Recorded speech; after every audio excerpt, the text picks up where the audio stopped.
Hello, everyone. Welcome to Fired Up, the podcast for marketers working in early and late stage startups. Hello there, everyone. Welcome back to Fired Up. My name's Morgan McLintic, and today I am joined by Nicole Pytel. Hey, Nicole, how are you? Hey, Morgan, I'm good. Hey, everybody. So today we're going to talk all about content marketing and the trends for 2026. And to do that, we are going to look at the Content Marketing Institute's research that they've just done into B2B buyers. I think it came out just in October. And combine that with some of Nicole's predictions for 2026 and, what we see coming around the corner. So it's prediction season, one of the best seasons of the year.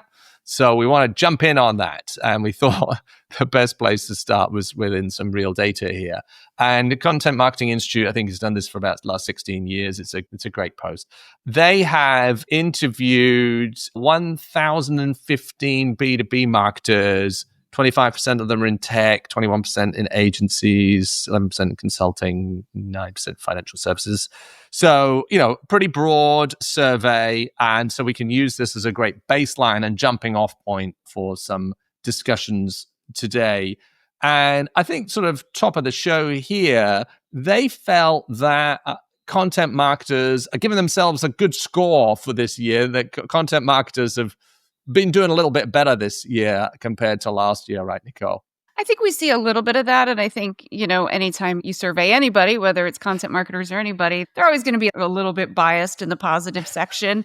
What I found interesting is that only 12% of them actually said they were highly effective, meaning they really went above and beyond and exceeded their goals. I would have actually expected a higher number than that. So they were somewhat positive, but a bit realistic on that one. Yeah, 40% of them are sort of neutral, somewhat ineffective, highly ineffective. So people, a lot of people, are like, well, we're doing pretty well. But some of them are like, yeah, it was really tough.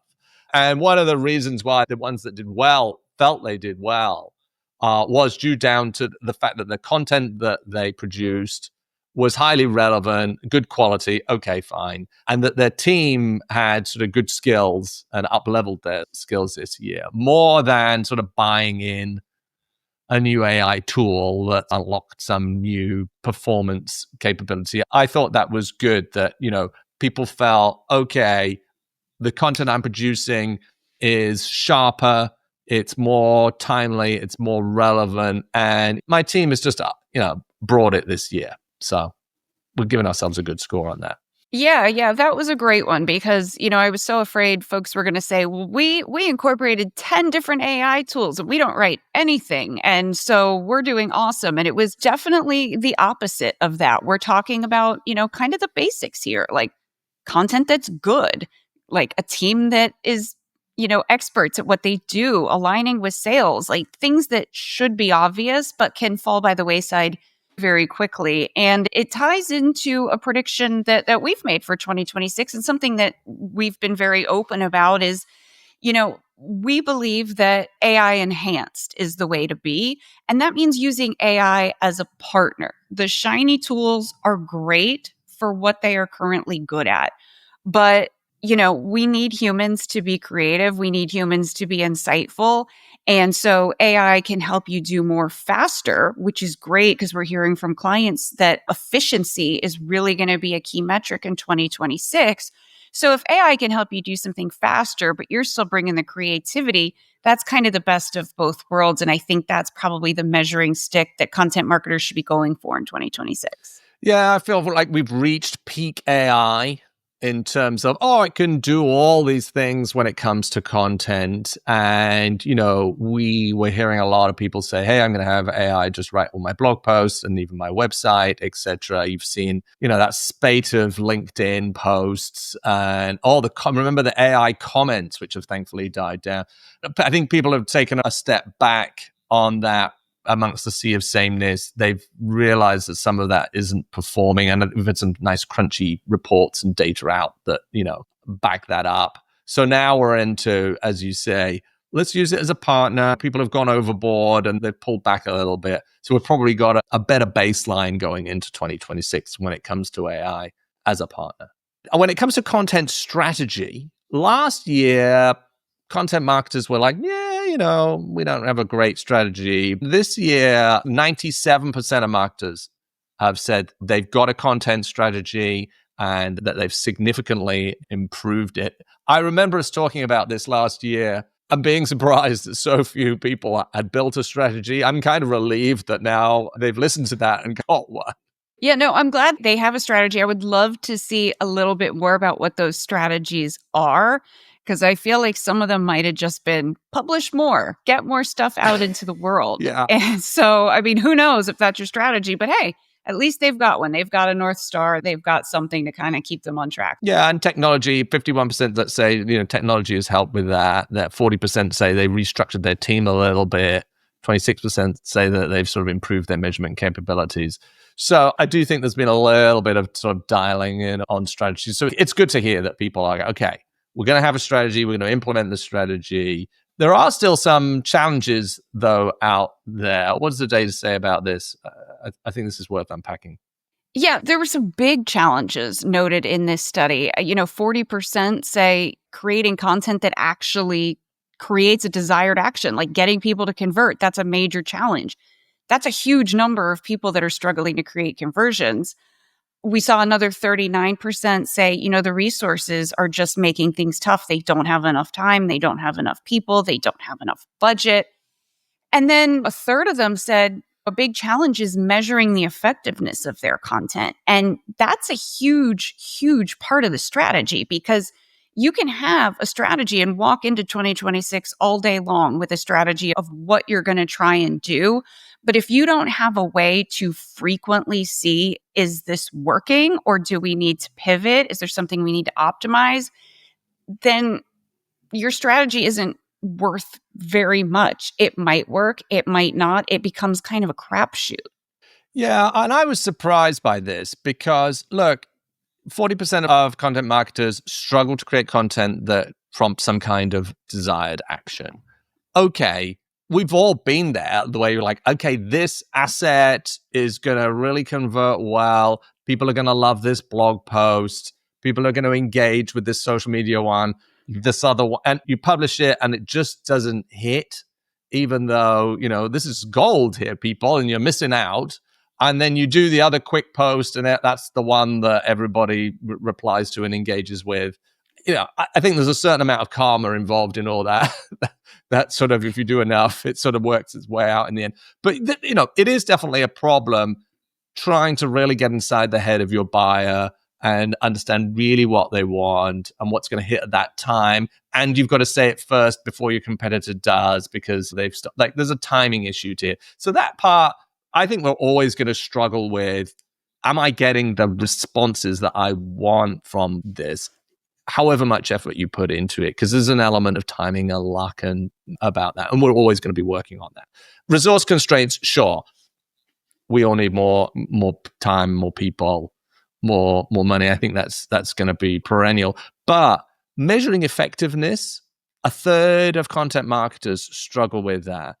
Look, just measuring engagement and impressions and shares and all that stuff should be fairly straightforward, even leads and conversions. Maybe this relates to, all right, I'm measuring all that sort of top level stuff, but what I'm struggling to measure as it goes further down the funnel, impact on pipeline velocity, lead quality.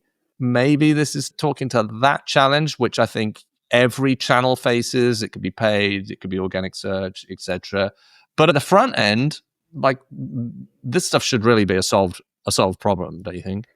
It should be. And I think content marketers and all marketers need to remember a couple of things. So first off, as much domain expertise as we have, as many best practices as we can rattle off, everything that we do starts as a hypothesis. Is this topic going to work? Is this format going to resonate? Are people going to open this email? Do people want to convert on this landing page? And until the data tells us yes, we have to treat that as a hypothesis. Could be a very, very educated hypothesis, but it needs to be proven true. And that's where the measurement comes in, that front end measurement that you're talking about. Mm-hmm. And that is easy to measure. So hopefully content marketers aren't struggling with that part. I think you made a good point about getting further and further down the funnel. And I think attribution is always going to be hard, no matter how many tools come out. I think there's also a bit of misalignment between sales and marketing that comes into play because, how often do marketers really know what the pipeline looks like? Like dollars and cents, what is sitting in there? What did marketing drive? All of those things so that they can say, okay, well, we did this and it generated that. And that is very hard to get to. So in 2026, maybe make a New Year's resolution to sit down with sales and say, we have to see what's going on down the pipeline. Who are these leads? Are they the right leads? What percentage are they converting at? What is, just an average deal? What's the price of that? What's our customer acquisition cost? Things that marketers maybe think they don't need to know because that's a sales problem. They hand off qualified leads and sales takes it from there. But you can't really measure the effectiveness of any marketing effort, whether it's content or SEO or paid, without knowing all of those bottom funnel metrics. So I think that's the part that people are struggling with. But if you can really align with sales, it should be much easier to fill those gaps. Right. And a lot of the companies that said that their content strategies were better and their content marketing performance had been better, they did cite that one of the reasons was a tighter alignment with sales. So, I mean, we've all heard it, but a number of companies are actually doing that and they're seeing the results. The CMI also asked about AI. Of course they did. We've already touched on it briefly here, but let's unpack that a little bit more. 95% of B2B marketers say their organizations are using AI-powered applications. Right, no surprise there. 3% said that they were really leading. 5% said they were advanced. 48% are developing their skills here. So most people are using it, but most are sort of not deeply embedding it into every process. And they sort of click down into, okay, when we say we're using AI, what do we mean by that? Look, 89% are using it for content creation, ChatGPT basically, or Claude for written. That doesn't surprise me at all. In fact, if anything, it feels like it should be higher. 53% are using them for creative. So that's sort of images, videos, that kind of thing. Maybe they're experimenting with Sora, but, it could just be producing social media, an image to go with a social media post, I guess, would come under this one. 41% are using it for SEO. So search patterns, recommending keywords. Again, this could literally just be using ChatGPT to suggest a few keywords. I mean, it could be as basic as that. And that's 41%. 38% are using it in social media. So it's content scheduling, analysis, post automation. I mean, we've had scheduling and post automation way before what we would class as sort of generative AI. So I'm not quite sure when they say this, what that specifically means. Maybe it literally means creating those assets. 36% in email marketing, campaign optimization, personalization. What do you think of that one, Nicole? That one I think makes a lot of sense. In the list that you've gone through, maybe this one makes the most sense because AI is good at two things. It's good at taking long content and making it shorter. So when you're talking about a subject line or preview text in an email or a headline in an email or even a CTA in an email, something where people are going to decide whether or not to engage literally in half a second. AI can help you do that and come up with some bold, punchy things that will stand out in an inbox. AI is also very good at going through data and looking at patterns and looking at trends. And if you feed it, say, your best performing emails, your best performing campaigns, or conversely, your worst performing email campaigns, and say, what are the commonalities here in all the best performers? Like what did they all have in common? Did they all point to a certain product? Did they all go to a certain audience? Did they all have a certain voice or tone? I mean, your voice and tone should be the same throughout, but what were those commonalities on the best side and the worst side? And AI is quite good at that. You can do it on your blog or on your website, anything like that, of like, take the best and the worst and tell me, what makes something good and what makes something bad in terms of the data, and use that to move forward.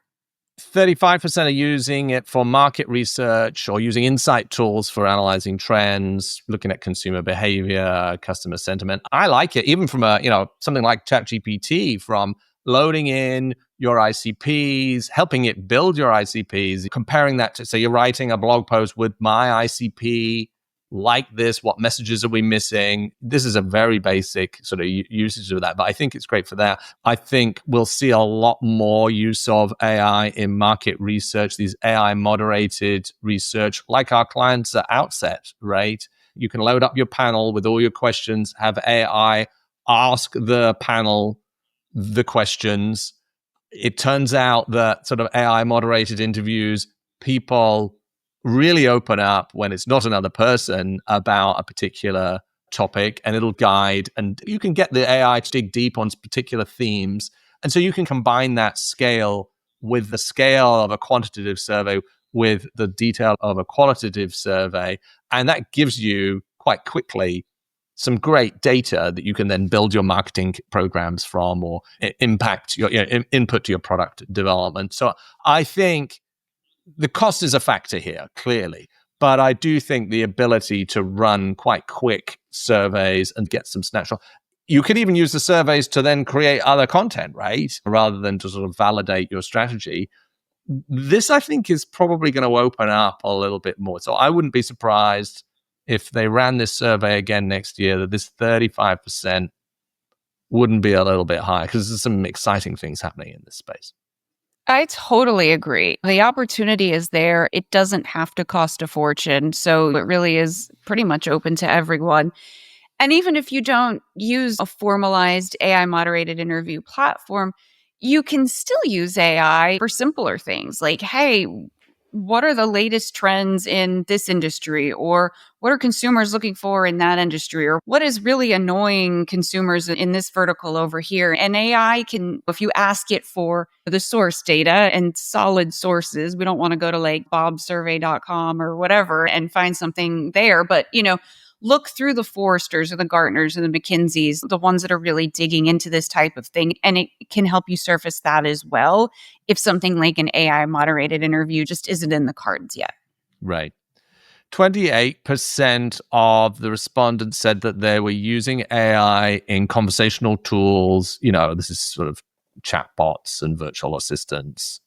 This might be slightly adjacent to a lot of the marketing, but that doesn't sort of hugely surprise me. 16% are using it in advertising optimization. I would imagine natively, if you're just using Meta's tools or Google's tools, you're, on the back end, Performance Max, etc., those are totally AI powered. You might not be bringing your own tool to this, but you can bet that there's AI optimization here. So the actual, maybe they're saying, like, I haven't bought a custom tool to plug in the front of this, but that's because it's already embedded in the networks as already. I mean, just look at the investments that Meta is making there. So whether you like it or not, you're using a plenty of AI. Personalization tools for customizing experiences based on individual preferences, 14%. Now, I think we'll go on to talk a little bit about ABM down later, but this number is going to go up, right? This number is going to go way, way up, because I think we've talked about personalization for forever and how important it is, and how you have to go beyond, hello, first name token, or, something like that.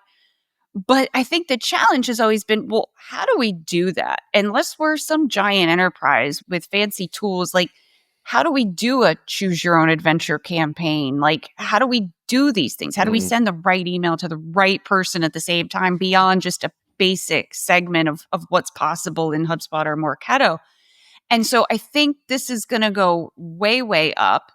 And I think content marketers need to learn about tools like Clay and our B2B. I personally have gone to our growth team and said, give me what you got on these tools. I want to see how they work, because I want to know what is possible from a content marketing perspective. And I think tools like that make that hyper personalization actually a realistic thing. So I expect that statistic to go way, way up a year from now. Yeah, this is a big trend. This is, we've been talking about personalization for a long time, and it's kind of here now. So it's time to get on there. They did ask also, okay, when it comes to content creation, what's the impact been for AI? And 87% say productivity has improved. That doesn't surprise me. 80% said operational efficiency has improved, of course. Now, here's one that I thought was it. 65% of people, content marketers, say that their creative capabilities have improved as a result of using AI. So not only are they getting through more and just being more efficient and productive, having a companion, whatever, a writing companion, a design companion, a research companion, whatever it is sparking more ideas and stronger ideas. That surprised me a little bit. I mean, I might have said, hey, look, it's saving me some time, and therefore I'm allocating more time to being more creative. But actually, the companionship there seems to actually making the humans better. What did you think of that? I actually am surprised that that's not higher. And I think maybe it's because everybody's been so focused on creating content with AI and kind of this set it and forget it, let the shiny object write the thing for you. But, one thing that our team is really, really big on is using AI as a brainstorming partner. There's nothing quite like getting in a room with a bunch of your coworkers and whiteboarding or just talking through a bunch of ideas. And that's not always possible. And you can have similar conversations with AI where you're saying, hey, here's what I'm trying to get across.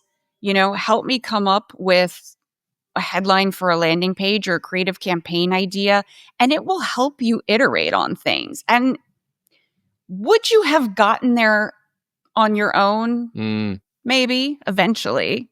Don't know how long it would have taken, how many hours, how many days. But, this is kind of iterating in real time, and you can spend an hour or two just kind of talking through ideas and really come up with some good ideas. So I hope that 65% goes up in a year as people start to understand AI is a partner. It's not a replacement for you. It's a ghostwriting partner. It's a brainstorming partner. It's a data analysis partner. It's all of those things. Your creative capabilities should go up. And not just because you have more time, but because you've got a partner to bounce ideas off. It's fair. I think you've convinced me. And look, the data here says that 58% say that the content quality has improved. So, using it is improving the quality and the quantity of the outcome. Interesting under here, 21% said, yeah, I'm using tools. Haven't seen any change. And 12% said it's got worse. Using it, yeah. It's worse. So maybe I don't know. Maybe that's their usage of it. Maybe it's the tool. Maybe it's just not for everyone. But the majority, 58%, are saying things are a lot better, and 39% say that the performance of the content has got better. So that's a little bit lagging, isn't it? We're thinking, so, here's the pattern where it's more creative, the quality's more, there's more of it. But the actually outcomes, the performance of the content, 39% say it's improved. 34% say, meh, hasn't really changed. That's where the bubble bursts a bit here, because you're saying, I'm more productive. I feel more creative. I'm cranking out more. I feel good about what I'm cranking out. And then it's like, oh, it's not performing. Whoops. That is a definite bubble burst and kind of a back to the drawing board moment, because if it's not performing, it doesn't matter how fast you churned it out or, how creative and empowered you felt when you were writing it. It would pay off on the score at the end. And if content performance has not improved, you got to figure it out. Maybe it's different prompt engineering. Maybe it's different tools. Maybe it's different use cases. I mean, there's so much that can go into AI and content creation, but content marketers have some work to do there, because all that matters is performance at the end of the day. Yeah, I mean, to level that a little bit, the sliver of sort of getting off the hook is that 15% say that it's too soon to tell. And another 7% were sort of, I'm unsure. So there's 22% there in the sort of, well, don't know yet, ask me later, not quite sure. And if you add that on, it definitely tips it. If they come round in the next year, it's tipping it. But yeah, I agree with you, 39%. Oof. The next part they asked about was agentic AI. Agentic AI is all the rage. And so AI that will do something for you and make decisions and sort of progress processes based on its own decision making. And here, more than a quarter say that they're experimenting. 28% say they're experimenting with agents. A small slice, 3% of B2B marketers say that they're core to all their strategies. So this is still very early days. What results are they seeing? 52% say that they're seeing improved operational efficiency, 21% better customer engagement, 19% increased campaign performance and ROI, but 19% flagging data issues, 14% say the costs and the integration and team adaptation is a challenge. It is still very early. And this doesn't surprise me too much, because if you have tried to build an agent for marketing, you will soon realize that, yeah, there are some routinized tasks, but there are not very many of them. Most of them require some human in the loop judgment. And, I think the very nature of doing a creative work means that it is not easy to automate. Maybe very large organizations and very large marketing teams have some members of the team who are sort of, maybe they're producing the report or something. They're doing something that's sort of, I'm taking data from here and here and here, and I'm making this join, I'm doing the analytics, and then and their role is quite routinized. So that could be a target for agentic automation. But when it comes to, I don't know, media relations and talking to a journalist, or, trying to write the copy for a blog post, this is not something that an agent is going to be able to easily replicate. And so here, I think the potential with the tools at the moment is going to bump into a ceiling by the very nature of the work that people are doing. 100%. And I feel like agentic AI is, you're right. It's all the rage. Everybody's talking about it. But it takes a lot of time to actually figure out, okay, which tools am I going to use? How am I going to train them? How am I going to have guardrails in place? And when you're talking about content, it can go off the rails really, really quickly if the robot doesn't have some very serious rules to adhere to. I mean, you don't want to just send it on its merry way without some very strong guidelines and governance as to what it can and cannot say.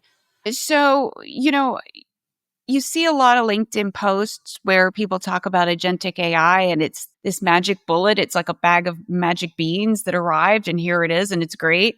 But I actually saw a post not too long ago where somebody said, yes, I've developed kind of this tech stack of agentic AI, and it took me a really, really long time to do. So if you're going to do it right, it's probably going to take a while. There's definitely a learning curve there. And it's probably something knowing, marketers have already said, we don't have enough time. We don't have enough resources. We don't have enough budget to do the day-to-day stuff. This is kind of a want to do, not a must do. I think it's something that's on everyone's to-do list to dig into, but you got to get the other stuff done first. And this may go up in a year, but none of these numbers surprise me. I'm not surprised that it's such a small group. Yeah, I mean, look, here's my limited experiments that I've done, here and there. Like, one of the things that we do on PR is do awards. So there are lots of awards, and I want to find them for my clients. And there are sort of databases for them, but they're published on the web. And I want to go out and I put them all in a nice Google sheet, and I want to find them. And I want to find when the deadlines are and the costs. I want to turn some unstructured data into some structured data, and then decide, should we go for them? And then, of course, the deadlines will change, prices will change, early bird, etc. So I've got to go back to the websites and sort of update this form. Now, that feels to me web scraping, Find these websites, go to them, scrape the page, extract the meaningful data, put them into this spreadsheet, do that once a week just to make sure if anything's changed. That would save some time, right? You don't want to miss the deadline. I've tried 3 or 4 different agentic platforms. I won't name them. And they all bump into problems just doing that basic web scrape and a Google Sheet update in a structured way. And I'm just choosing a very basic task here that's routinized and normally done by a fairly junior member of a PR team. So I'm not bagging on agentic here, but I think for a lot of the tasks where you think, yeah, it should do it, actually, when you spend hours trying to make it do it, it sort of does it to 60%, but that's not anywhere near good enough. And so you can blame me for my ineptitude on my agentic capabilities, but just sort of, trying it out as an average kind of user in a marketing team who knows what they want. I have had a different experience when I've been when it's come to, hey, I'm going to do vibe coding and I'm going to build an app. That's been quite straightforward. Trying to build an agent, no. So more to come here, which I'm excited about. I'm really keen for this to happen, but I don't think it's there yet. Let's talk about thought leadership. Now, 96% of B2B marketers say their organization creates thought leadership. To be a thought leader, you need leading thoughts. And I think a lot of thought leadership is not thought leadership. It is simply, let me tell you how much to use my product. And there's nothing really generally applicable or interesting about the industry trends or consolidating your lived experience into lessons for others. But my rant about thought leadership aside, most companies are doing it. They're finding employee participation. 37% say they've got minimal employee participation in that. 30% limited. So they're trying to do it, but it's tough. Where are they publishing this content? LinkedIn. 76% say LinkedIn. 54% have put it in their newsletters. So maybe it's on a blog post and then they're sort of putting that into a newsletter. And then 52% are doing thought leadership events or probably their webinar, right, alongside a partner. So what was your interpretation of the thought leadership piece, Nicole? None of this surprises me. Thought leadership done right takes a lot of time and effort and a real commitment on the thought leader's part. If you want to build up your CEO has got to devote some time to that, even if it's just sitting down for an hour to share their thoughts to a ghostwriter. That CEO may want to be off doing CEO things instead. Now, one could argue that thought leadership is a CEO thing to do. I believe that it is. I think the one thing that AI has really bubbled up to the surface is this idea of thought leadership, because all of a sudden, thought leadership is not just like a white paper or a blog post. It's about authenticity. And that's the differentiator is, do you have leading thoughts? Do you have a strong point of view? Do you have something unique to say? Because if you're just kind of rehashing what everybody else is saying in the industry, you're not a thought leader. You're just kind of a thought herder. You've got to really give some good thought to this. You've got to commit to it. And you've got to measure it just like any other marketing initiative. And you've got to decide, how are we going to measure success when it comes to thought leadership? The Content Marketing Institute study says, hey, 80% are going off of audience engagement. How many people are looking at it, downloading it, sharing it, etc. 63% are looking at business impact, leads, and pipeline influence. I think that number should be higher. If you're going to devote the C-suite's time to something, it better generate leads and pipeline. 40% say actual audience feedback is how they're measuring it, whether that's feedback from prospects or current customers. And then only 38% are using brand authority as a success metric. And we're talking about media opportunities, speaking opportunities, being cited in publications. I argue that number should be a lot higher because there should be kind of this halo effect. If you've got a C-suite full of thought leaders and your brand is not seen as an authority, there's a disconnect there. If you're not going to events and getting speaking opportunities, if you're not getting earned media opportunities, if you're not being cited in ChatGPT and Perplexity, you're not being seen as an authoritative brand. You may have an authoritative CEO, but is that going to generate into leads and pipeline? Probably not. Yeah, most of the companies, startups I've spoken to recently want more thought leadership. And when they say that, they specifically mean for the CEO and they specifically mean on LinkedIn. What they actually mean is, can someone write the posts for my CEO? Because my CEO, they have the thoughts, but they don't have the time or the inclination. So I think this is a real opportunity. It's an opportunity filled by agencies, sure, but also there's a lot of great individual content marketers out there.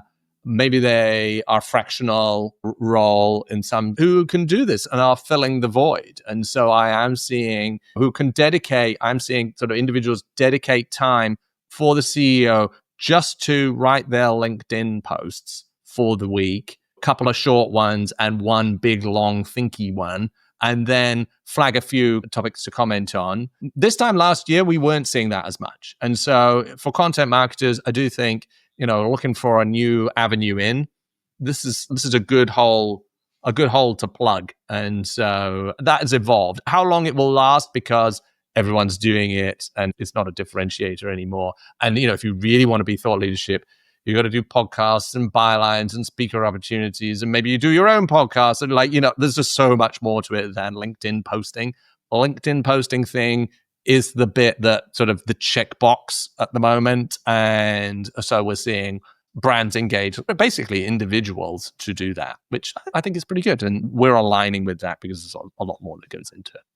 Let's move on to talk a little bit about personalization, because they also asked about that. And we were talking about that a little bit earlier in the show. 89% of organizations say that they personalize their content, but, they really don't go that far. 59% say that our personalization is pretty basic. And by that, they mean, one or two channels. And they probably mean like, hello, Nicole, in their email, and the personalization done. Only 1% say it's fully comprehensive, the full journey, AI driven, all channels. So we're still at an early stage, but I do think that this is going to jump up. And where are they doing the personalization? 85% are doing it in their email.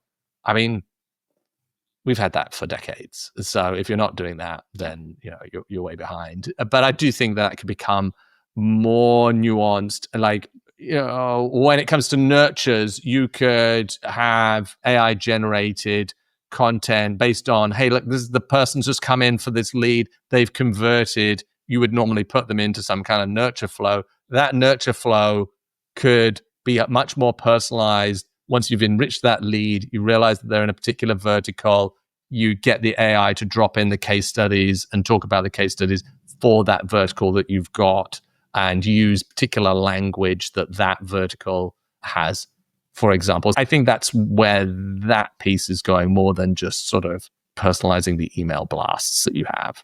Agreed. And I think just based on how many discussions you hear about signals and intent and all these things, I think the industry is moving in that direction. They're certainly talking about it. I don't know if they're all doing it, but they're certainly talking about it, because you hear about signals and intent all day long. Mm-hmm. And like we mentioned before, we now have the tools to do that, to really see where somebody is at in the journey. Are they just a casual website visitor? Do they consume a lot of stuff? And lead scoring goes into that a bit. So it's not all AI driven. But yeah, I mean, if you're just doing, hey, Nicole, in emails, that is not personalization. So you got to get better at that in 2026. 34% are personalizing social media content. What do they mean by that? Do they mean the messaging that's coming behind, like the LinkedIn mails and the messaging that's coming behind it? I mean, I would have to think so. I don't know how else you would personalize social media content, because you can't even really geo-target, organically. So I think it would have to be messages and stuff like that. So okay. Yeah, that was an interesting one. Apparently 34% know more about it than we do. So. Yeah, I mean, it could be WhatsApp messages. It could be a consumer thing. 33% say that they are personalizing websites and landing pages. I think it's more landing pages than websites. And I've seen several tools this year being demoed to me that basically do what I described for the email nurture, but for the actual landing page. They're trying to sort of go, okay, what do I know about this person coming? Maybe I'm serving particular ad that's going to a particular demographic or particular job title. And then if people click on that ad, they get a personalized or customized version of the landing page so that you've got not just one standardized landing page for everyone, but at least segmented, which you could have done that before, but I think it's getting a lot easier. And then, website personalization. Yeah, I think we're getting a little bit more used to that too. And it's getting a bit easier. There's personalization in digital advertising. Yeah, I think that's for, and content marketing, blogs, etc. Experiments, webinars, personalized webinars, 22%. Interesting. And video as well. So listen, lots of opportunity here to personalize the content. I would imagine using AI, based on the different personas that you've got. So taking those signals and then delivering something much more customized. We're going to see that a lot more over the next year. And let's just wrap up here on their analysis. And I want to come to a few more of your predictions, Nicole. Let's talk about ABM.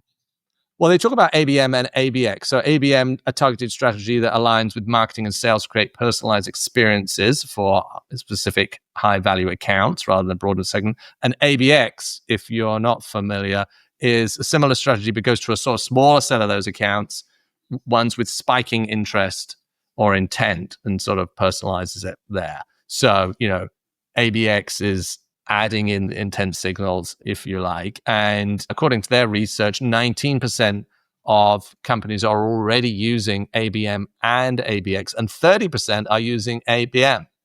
51% are in the, we're not doing it yet. I would say from our clients, most companies want to do what we would call account-based advertising. So here's our target account list. I want to advertise just to those people, not to just a broader audience within my firmographic, or it might include my ICP, these particular companies. That is definitely the beginning of this journey. I would say I'm a little bit surprised that 19% are already using intent signals and doing full ABX. That certainly from our company clients, that's quite a sophisticated implementation. So I'd be inclined to say it's a little bit lower than that. I would too, especially. We deal with startup world. I'm sure that 19% is large organizations with lots of people and lots of money to invest in tools. That would be my guess. But my guess is also that in a year, we're going to see these numbers go up even more. I was surprised that 51% are using neither. Just from a budget efficiency standpoint, spray and pray, it's expensive and it doesn't work as well as even just ABM. Forget ABX for a minute. Hey, if you want to spend your money on spray and pray, go ahead, but it's not the way of the future. Yeah, and they have some good breakdown here about how ABM marketers are actually personalizing. Let's click down into it. 70% are using basic personalization, industry vertical, company size, location. Totally agree with that. 65% role-based details, title, seniority, sure.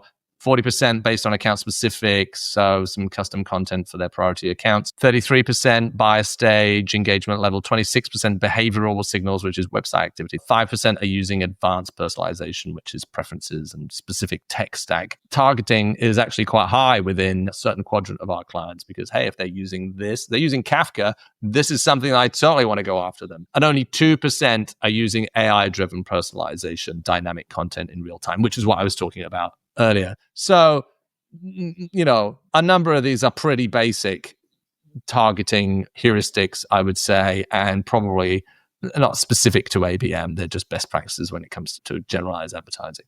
And they also have a little bit about 18% say that ABM significantly outperforms traditional marketing. And 47% say that it somewhat outperforms it. So in general, people are, pretty up on ABM and the outcomes from it. So definitely something to look into.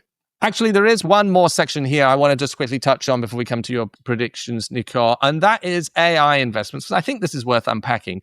45% say they're going to invest in AI-powered marketing tools, 33% on more events and experiential marketing. We're definitely seeing events are back, and a lot of our clients are putting money into events, getting people there in person. It's a great way to kind of build your brand. 32% are investing in owned media, which is their own content, their website, etc. 25% more plan to increase investment on paid media. 19% on more agencies. Let's see if we can make that number higher in 2026, folks. And not only 9% on more human resources. So salaries, training, development. So, the teams that are there at the moment, we've had a couple of years of efficiency, let's say. And this year, it's going to improve a little bit, but that doesn't look like there's going to be a big opening of the floodgates in terms of staffing up there for most of these respondents. So the team that we got is the team we're running with. Good. I thought that we'll post a link to all this data because I know there was a lot to dive into, but I thought there's some really interesting sort of trends and topics to unpack in there, Nicole. And then just as we round out, you have just had a blog post about your predictions for the year. We covered a couple of them. What other ones have you got? Yeah, we covered a bunch of them. I think one that we didn't cover, and maybe it is the most important, is that content marketers need to measure themselves. There's a lot of metrics out there, but a metric that they have got to keep an eye on is learning velocity. How fast can you learn how your content is performing and why it's performing that way? Not just how it performed, but why. If it didn't perform well, why not? If it performed well, what was it about it? And so how fast do you convert that learning into improved content, whether it's a new style of assets, a strategy pivot, whatever it is? Because, if you can't learn from the data and use it to quickly turn, you're not going to improve at the rate at which you need to be competitive. And I think if 2025 taught us anything, is that there's this huge gap between content creators and content marketers. There's a very, very big difference. And just putting stuff out and having an editorial calendar, you're a content creator. But if you are going to be an actual content marketer, you have got to be very data driven. And that learning velocity is going to play a big role in 2026. Oof. Oh boy. And I feel this year we all had to learn an awful lot. So, that I think is a great message to end on, and it's going to continue and accelerate during 2026. So buckle up, folks. All right, Nicole, thank you for that. Really enjoyed sort of going through the data there and sort of just level setting. What are we seeing? What are they seeing? That'll help you, I hope, decide, right, where are your priorities? And then sort of dropping in a few of our predictions for next year. So thank you, Nicole. That was a lot of fun. And thank you all for listening. We will see you all again this time next week.